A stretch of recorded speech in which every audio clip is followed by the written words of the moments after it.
लोग कहते हैं कि आप बड़ी विवादित बातें बोलते हो, हम 1% भी विवादित नहीं बोलते हैं, बस थोड़ी सी बात कड़वी कह देते हैं और सत्य कड़वा होता है। और जो आदमी सत्य बोलेगा वो हमेशा निशाने पर रहेगा। हमने छोड़ा किसी को नहीं है सत्य बोलने में, अपने को भी नहीं छोड़ा।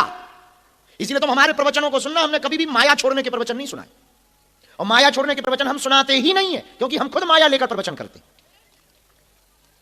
जो आदमी 11 लाख रुपया लेकर के प्रवचन सुनाए, अब वो सुनाए कि माया बेकार है, तो महाराज 11 लाख काहे को तुम ठोके? इतनी माया बेकार है तो तुम काहे को माया लेके आए? और टटरी के बड़े। इसलिए हमारे आप एक भी प्रवचन में देख लेंगे माया बेकार है, हमने ये माया छोड़ दो ये बात नहीं हमने कही।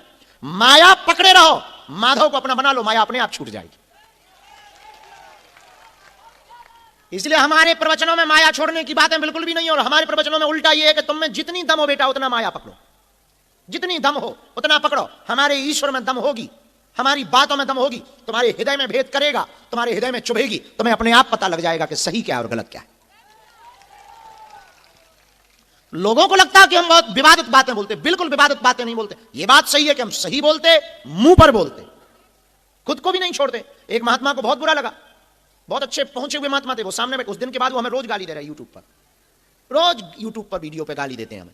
हम भी कहते हैं, हमने इतना ही कहा उनसे, महाराज आपने कच्छा त्याग दिया, इच्छा नहीं त्यागी। उन्हें बड़ा बुरा लगा। अब हमने क्या गलत कहा भाई? अरे आप महात्मा आदमी हो, सब त्याग दिया, ये ना त्याग पाए, सीधी सीधी बात कह दिए। उनको कहा, मुंह पे ही बोले बड़े निकम्मे हो तुम। हमने कहा आप कुछ भी कहो महाराज, हमें तो जो लगा कह देना चाहिए सो कहे। बल्कि उसके बाद उनकी फिर उस दिन से इच्छा थोड़ी कम हुई है।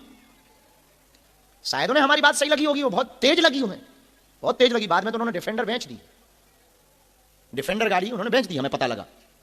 हमने सीधी सी बात कही, उनका महाराज कच्छा त्याग दिया, इच्छा ना त्यागी तुमने। ऐसी कड़वी बातों के कारण कई लोगों को बहुत बुरा लग जाता, पर बात बहुत सीधी। हम तुम्हें बता दें कि हम तुमसे ना तो तालियां बजवाने बैठे हैं, दक्षिणा तो तुमसे लेनी नहीं है, हम तुम्हारे लिए नहीं बैठे हैं।